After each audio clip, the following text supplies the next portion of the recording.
معاذ بن جبل کہتے ہیں کہ رسول اللہ صلی اللہ علیہ وسلم نے میرا ہاتھ پکڑا اور فرمایا میں تم سے محبت رکھتا ہوں اے معاذ. میں نے عرض کیا میں بھی آپ سے محبت کرتا ہوں یا رسول اللہ. تو رسول اللہ صلی اللہ علیہ وسلم نے فرمایا تم پابندی سے ہر نماز میں یہ دعا مانگا کرو رب اعنی علی ذکرک و شکرک و حسن عبادتک. اور آپ نے یہ ان کو وصیت کی تھی کہ کبھی نہ چھوڑنا اس کو. لا الہ الا اللہ وحدہ لا شریک لہ لہ الملک و لہ الحمد وہو علی کل شیء قدیر. 3 بار. لا الہ الا اللہ وحدہ لا شریک لہ لہ الملک و لہ الحمد وہو علی کل شیء قدیر. اللہم لا مانع لما اعطیت ولا معطی لما منعت ولا ينفع ذا الجد. ایک روایت میں منک الجد بھی آتا ہے، یہ اگلی روایت ہے ولا ينفع ذا الجد منک الجد. لا الہ الا اللہ وحدہ لا شریک لہ لہ الملک و لہ الحمد یحیی و یمیت وہو حی لا یموت بیدہ الخیر وہو علی کل شیء قدیر. یہ دعا اور کس موقع پہ پڑھی جاتی؟ بازار جاتے ہوئے. کئی لاکھ نیکیوں کا ثواب ہے جو بازار میں یہ دعا پڑھ لے. اللہم لا مانع لما اعطیت ولا معطی لما منعت ولا ينفع ذا الجد منک الجد. 3 بار پڑھنا، ٹھیک ہے؟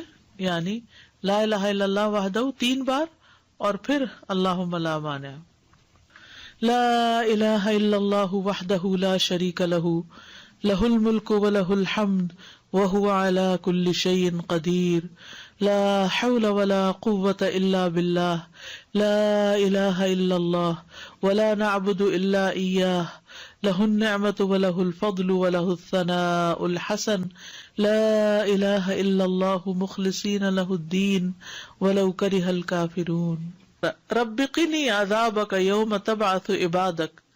اے رب مجھے اس دن کے عذاب سے بچانا جس دن تو اپنے بندوں کو اٹھائے گا. پھر ہے اللہم انی اعوذ بک من الکفر والفقر وعذاب القبر. کفر، فقر اور عذاب قبر سے تیری پناہ میں آتا ہوں اے اللہ.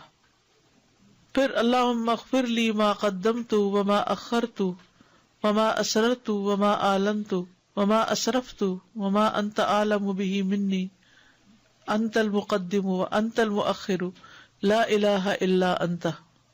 یہ اگلے پچھلے ظاہری باطنی سب گناہوں کی معافی کا اعلان ہے اس میں. سبحانک اللہم وبحمدک استغفرک واتوب الیک. اچھے عمل پہ مہر لگانے والے کلمات ہیں یہ. یعنی جو شخص کسی مجلس میں بیٹھے پھر اس سے کچھ غلط باتیں ہو جائیں تو جب یہ کلمات آخر میں پڑھے گا تو وہ معاف ہو جائیں گے، کفارہ ہو جائے گی اس مجلس کا. رب اغفر لی وتب علی انک انت التواب الغفور. ایک انصاری صحابی کہتے کہ میں نے رسول اللہ صلی اللہ علیہ وسلم کو نماز کے بعد یہ دعا 100 دفعہ پڑھتے ہوئے سنا. رب اغفر لی وتب علی انک انت التواب الغفور. پھر اللہم انی اعوذ بک من الجبن واعوذ بک ان ارد الی ارذل الامور واعوذ بک من فتنۃ الدنیا واعوذ بک من عذاب القبر.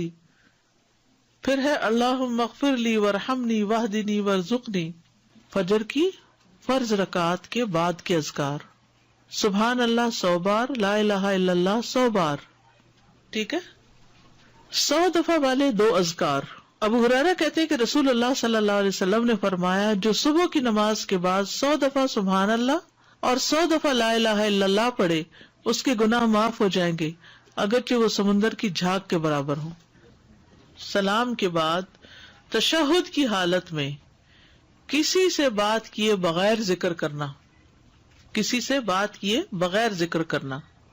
ابو ذر سے مروی ہے کہ رسول اللہ صلی اللہ علیہ وسلم نے فرمایا جو شخص فجر کی نماز کے بعد نماز میں تشہد میں بیٹھنے کی طرح اپنی ٹانگ کو دوہرا کیے ہوئے ہو اور کسی سے بات کیے بغیر 10 مرتبہ لا الہ الا اللہ وحدہ لا شریک لہ لہ الملک و لہ الحمد یحیی و یمیت وہو علی کل شیء قدیر پڑھے گا، اس کے لیے 10 نیکیاں لکھ دی جائیں گی، اس کے 10 گناہ معاف کر دیے جائیں گے، اس کے 10 درجات بلند کر دیے جائیں گے، اور وہ اس دن ہر برائی سے محفوظ رہے گا اور اسے شیطان کی پہنچ سے دور کر دیا جائے گا، اور اس دن اللہ کے ساتھ شرک کے علاوہ کوئی گناہ اس لائق نہیں کہ اس کو پکڑ میں مبتلا کر دے. لا علمی جو ہے، نا علم ہونا جو ہے کتنا نقصان دہ. کتنی دیر لگے گی اس طرح 10 دفعہ پڑھنے میں، لیکن شرط یہ ہے کہ نہ وضو ٹوٹا ہو، نہ آپ اٹھے ہو، نہ بات کی ہو، جدھر بیٹھے ہیں ادھر ہی ٹانگ موڑے ہوئے، یعنی کسی گناہ پہ پکڑ نہیں ہوگی. شرک کیا تو پکڑ ہوگی، یہ مطلب ہے. مغرب کی نماز کے بعد کا ذکر. سنن ترمذی کی روایت میں آتا ہے، جو شخص لا الہ الا اللہ وحدہ لا شریک لہ لہ الملک ولہ الحمد یحیی ویمیت وہو علی کل شیء قدیر مغرب کے بعد 10 بار پڑھے گا، اللہ اس کی حفاظت کے لیے اسلحہ بردار فرشتے بھیجے گا جو اس کی صبح تک شیطان سے حفاظت کریں گے. صبح تک شیطان سے حفاظت. تو آپ سوچئے کہ کتنا بڑا اجر و ثواب اور کتنی بڑی پروٹیکشن ہے، کیونکہ بعض اوقات سارا وقت موڑنا مشکل ہوتا ہے. افضل پوزیشن نماز کے بعد اذکار کرنے کی کیا ہے؟ 2 زانوں کے بیٹھنا. لیکن اگر آپ اتنی دیر بیٹھ ہی نہیں سکتے، کچھ لوگوں کی تو ٹانگ مڑتی بھی نہیں ہے گھٹنوں کی تکلیف کی وجہ سے، تو پھر ایسی صورت میں 4 زانوں کے بھی بیٹھ سکتے ہیں. اگر نیچے بالکل ہی نہیں بیٹھا جا رہا تو پھر کرسی پہ بیٹھ جائیں.